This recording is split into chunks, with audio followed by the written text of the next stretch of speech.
Gotcha, bitch. Precision. Perfection. Yes, sir. Hey, what's going on, guys? It's Rox, and I'm back, and this is going to be my first time doing an actual gun review. This is my gun. This is my rifle. There are many like it, but this one is mine. This is a G&P M249 Para. Let's start off with the externals on this gun. Externally, this gun is absolutely fantastic. The build quality on this thing, I mean, it is rock solid. It's heavy. It's pretty much all aluminum. There's no wiggle, creak, or anything like that. This gun is amazing as far as build quality goes. So G&P hit it out of the park on that one.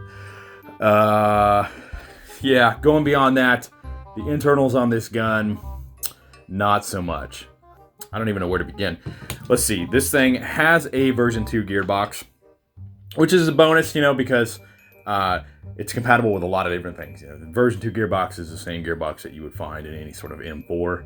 So the gearbox in this thing, you know, it's very easy to find compatible parts. But that being said, this thing also has a lot of problems with the way that G&P designed this gun. If I had to make a recommendation to you, if you buy an LMG, do not buy this LMG. It's really expensive. It's way overpriced if you ask me.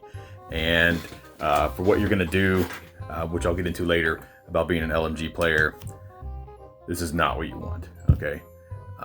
But that aside, let's get into it here. This thing had a metal piston coupled with a very high torque motor. It just couldn't handle it. To the point where the first time that I played with it, I got through about half a box mag, and it actually shredded the teeth off the piston. And we tried to repair it, replace it, reshim it, redo everything. I shredded the gearbox 2 more times after that, you know, just tearing up teeth off of my sector gear, and I finally just had enough, and I said, okay, I'm just going to HPA, which,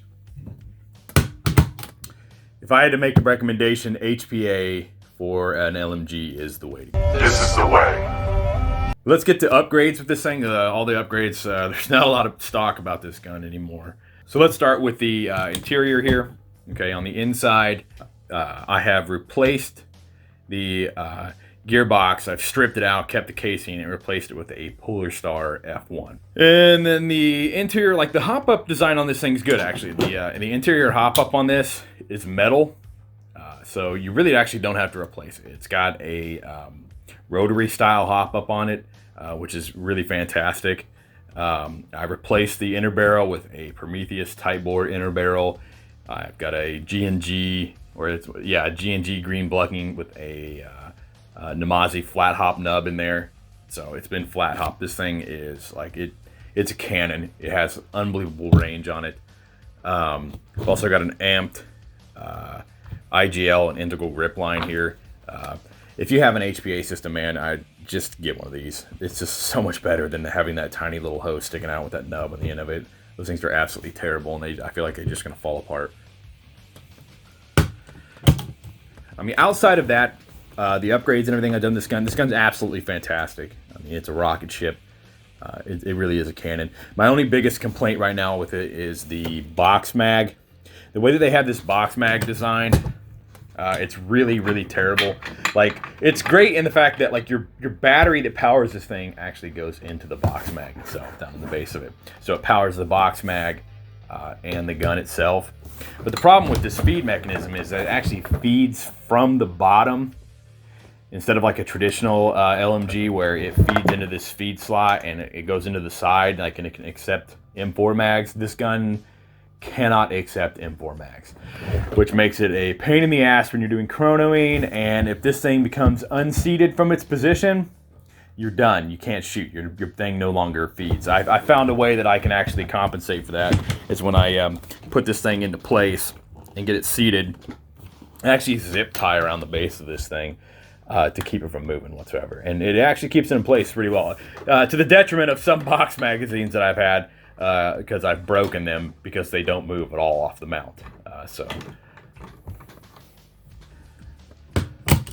Okay, but with that aside, I would say if you plan on being a LMG player like I am, I mean, I absolutely love it. I always wanted to be, as soon as from the time that I started playing Airsoft, I wanted to rock an LMG. I love it. There are some things I would probably throw out there, being HPA. It's the only way to go. This is the way. As someone who's played with an AEG and an HPA system, I can tell you that it's expensive. You know, you got to buy a tank, hose, regulator, the HPA engine, stuff like that. It's expensive as hell. There's no getting around that. But the plus side of that is I've put 100,000 rounds through this gun and have yet to have it break on me. It's still going strong. This thing is just a beast. As long as you know how to take apart the HPA engine and occasionally clean it out, this thing will run forever. I think eventually I'm going to have to replace the nozzle just due to wear. But, I mean, this thing is an absolute beast. HPA is the only way to go when it comes to rocking an LMG. It really is.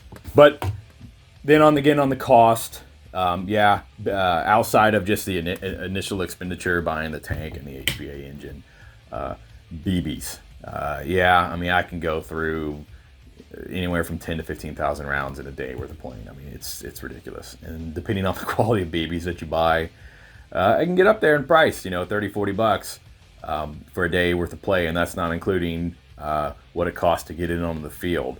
So, I mean, yeah, it can get a little pricey. So just, I mean, bear that in mind.